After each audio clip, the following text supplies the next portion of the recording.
We're here in the library at Urshan College and Graduate School, and I'm about to enter to Dr.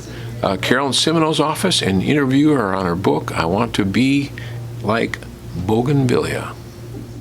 Sister Semino, over lunch, you've told a lot of fun and wonderful stories of Africa, but it wasn't all that way, was it? Can you tell us something about some struggle you had?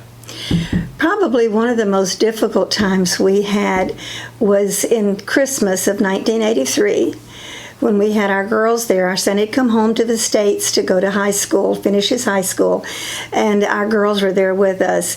And on Christmas Eve, I became very, very sick. I didn't know what it was, and we didn't have access to medical care. So I went to bed trying to sleep off this fever that I had, and I woke up in the morning to my daughter said, Mother, I'm sick. And she was crawling on her hands and knees to me to get to our bedroom. And so I said, okay. And then about that time, our other daughter says, Mother, I'm sick too. And all of us had what is called bacteria dysentery. And if you're familiar with anything of this nature, the only cure for it is a good antibiotic, and otherwise it's like typhoid. It's very, very dangerous. And somehow I got to feeling better, and so I was able to help my girls, but Stacy, our oldest, deteriorated quickly, so quickly that she couldn't lift her head off the pillow without fainting, and it was Christmas Day. The only access we had was the hospital that you only went to die. We thought, what are we going to do? And so we called our Baptist missionary friends, and they came over and they prayed with us and began to help us. But we thought, we've got to take these girls down and see if we can find a doctor. So we took the youngest stayed with the Baptist missionary, and the oldest daughter, Stacy, my husband and I took her to the hospital. And by that time, my husband was sick as well. So we were taking turns. He would be sick, I would be sick. Stacy was sick, very, very desperately ill. Drove up to the hospital. My husband went in to get someone to come help us. They brought a gurney out, and he took Stacy, and later on the gurney broke and collapsed. He caught her.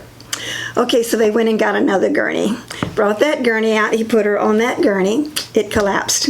He caught her. He said, forget it. He carried her in. He was very weak, but he carried her in, laid her on a bed, and everybody just looked at her. They'd never seen a white person so white.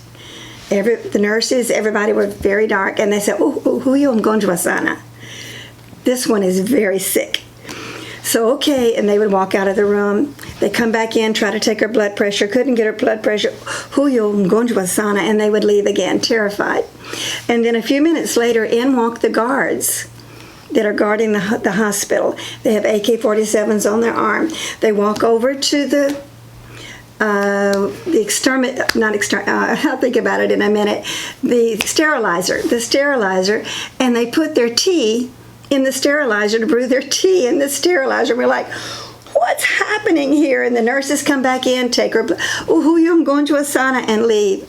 And then my husband is being sick, and I'm being sick.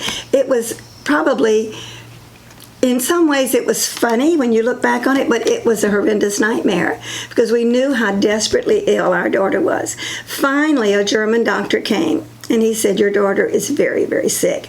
The only thing that's going to help her is antibiotics. I have none. There's none in the hospital. There's none that you can buy. And I said, now, doctor, I know that you keep a stash. All doctors in Tanzania keep a stash, because you can't buy it. If I had $1 million, I couldn't buy it. I said, but if you will loan me your antibiotic, the next time I get to Kenya, I will bring your antibiotic back to you plus more. Please, will you help our daughter? And to continue the story, make it a little bit shorter, he finally gave her the antibiotic, and she recovered. We went back home the next day. Both daughters were fine. My husband was fine, and then I had time to be sick myself. And a few days later, I reached a crisis. My husband prayed for me, and I recovered. So that was Merry Christmas in Africa.